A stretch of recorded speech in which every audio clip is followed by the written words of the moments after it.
गिनती हो रही है, यानी काउंटिंग चल रही है। सीएम बनने के बाद रेखा गुप्ता की ये पहली परीक्षा होने जा रही है, यानी चुनावी परीक्षा होगी।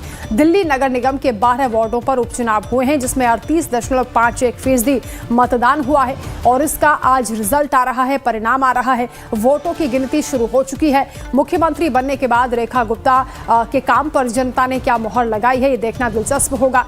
उनकी एक अग्नि परीक्षा के तौर पर देखा जा रहा है, लिटमस टेस्ट के तौर पर देखा जा रहा है कि आखिर रेखा गुप्ता ने जो अभी तक काम किए हैं, दिल्ली की जनता उन्हें कितना पसंद कर रही है।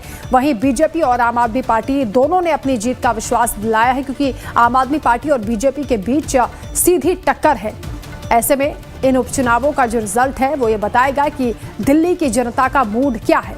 क्या विधानसभा चुनावों के बाद कुछ बदलाव आया है उनकी सोच में, या जो काम हो रहे हैं उस पर वो मोहर लगा रहे हैं। रेखा गुप्ता को लेकर जो अभी तक उन्होंने काम किए हैं, जो वादे किए थे, वो कितना पूरा कर पाई हैं, जनता क्या वाकई उन पर भरोसा कर रही है, या आम आदमी पार्टी की तरफ उनका झुकाव हो रहा है, ये तस्वीरें आज साफ हो जाएंगी जैसे ही एमसीडी उपचुनाव का रिजल्ट आएगा।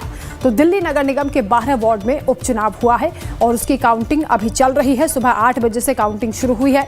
3 नवंबर को जिन 12 वार्ड में मतदान हुआ था, उनमें से 9 वार्ड पर बीजेपी, जबकि बाकी पर आम आदमी पार्टी के निगम पार्षद थे। 30 नवंबर को ये चुनाव हुआ और मतगणना Kanjhawala, Pitampura, Bharatnagar, Civil Lines, Rouse Avenue, Dwarka, Najafgarh, Gol Market, Pushp Vihar और मंडावली में चल रही है। दिल्ली पुलिस के करीब 1800 कर्मी हैं और अर्धसैनिक बलों की 10 कंपनियां काउंटिंग की सुरक्षा में लगी हुई हैं। 700 कर्मियों को काउंटिंग के लिए तैनात किया गया है और उम्मीदवारों के साथ ही उनके अधिकृत जो काउंटिंग एजेंट होते हैं, उनके लिए भी सुविधाएं यहां उपलब्ध कराई गई हैं।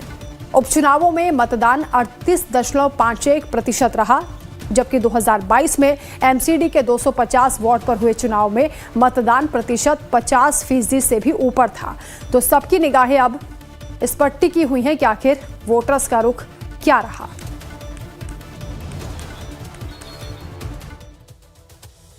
और इस वक्त एक अहम जानकारी मिल रही है एमसीडी उपचुनाव में, क्योंकि काउंटिंग हो रही है तो अब रिजल्ट सामने आ रहा है। बीजेपी उम्मीदवार अनीता जैन ने शालीमार बाग बी वार्ड जीत लिया है, जो कि पहले सीएम रेखा गुप्ता के पास था। वहीं कांग्रेस ने संगम विहार ए वार्ड जीता है। कांग्रेस के लिए भी एक संजीवनी के तौर पर इसको देखा जा रहा है, क्योंकि कांग्रेस का जिस तरीके से सुपड़ा साफ हुआ है दिल्ली में, चाहे विधानसभा की बात करें, लोकसभा की बात करें, और अब आप देख लीजिए यहाँ पर एक खाता खुलता हुआ नजर आ रहा है। संगम विहार ए वार्ड कांग्रेस ने जीत लिया है। शालीमार बाग बी वार्ड बीजेपी ने जीता है और ये रेखा गुप्ता के पास पहले था। अब एमसीडी चुनाव का परिणाम धीरे धीरे साफ होता हुआ नजर आ रहा है। 2 सीटों को लेकर ये रिजल्ट सामने आ चुका है, जिसमें शालीमार बाग सीट से अनीता जैन की जीत हो गई है और सीएम रेखा गुप्ता के पास ये पहले वार्ड था। अब कांग्रेस को लेकर भी थोड़ी सी राहत की खबर है, खुशखबरी है, क्योंकि कांग्रेस ने संगम विहार ए वार्ड जीत लिया है। तो 2 सीटों पर परिणाम घोषित हो गए हैं। सुबह 8 बजे से काउंटिंग चल रही है। एमसीडी उपचुनाव को लेकर परिणाम सामने आ रहे हैं। 30 नवंबर को चुनाव हुआ था। उपचुनाव को लेकर अब जो तस्वीरें हैं वो साफ होती हुई नजर आ रही है, क्योंकि ईवीएम में इन प्रत्याशियों की किस्मत कैद है। 50 से ज्यादा प्रत्याशी, और आज धीरे धीरे ये पिटारा खुल रहा है और 2 सीटों पर परिणाम घोषित हो गए हैं। शालिनी झा हमारे साथ जुड़ रही हैं लाइव। शालिनी, 2 सीटों पर परिणाम सामने आ चुके हैं। काउंटिंग सुबह से चल रही है और कांग्रेस के लिए भी खुशखबरी है, क्योंकि एक सीट पर उनका भी खाता खुल गया है। संगम विहार ए वार्ड जीत लिया है।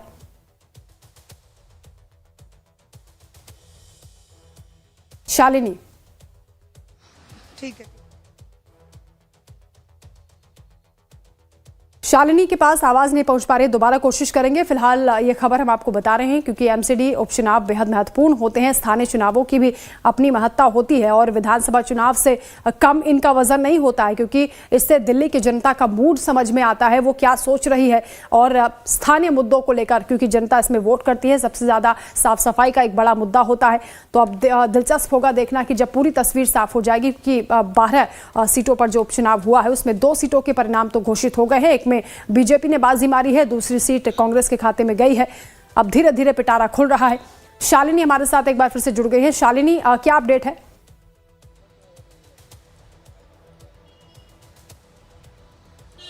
शालिनी, क्या आप सुन पा रही हैं?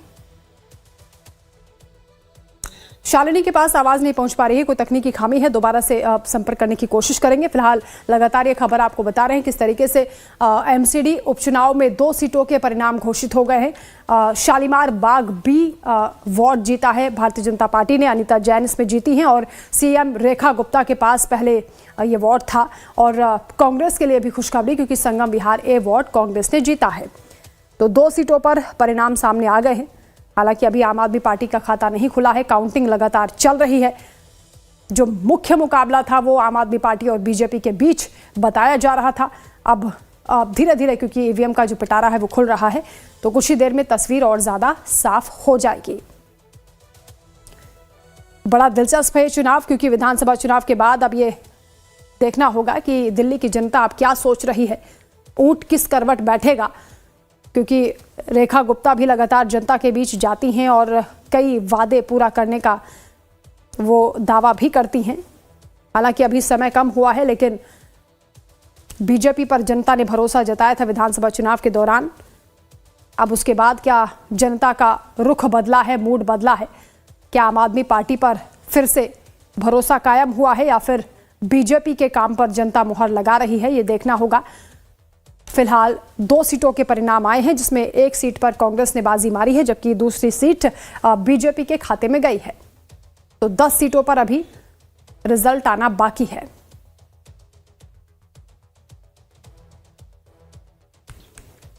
खबरों में आगे बढ़ेंगे। वाराणसी से खबर है, जहां बनारस हिंदू यूनिवर्सिटी में रात में जमकर बवाल हुआ है।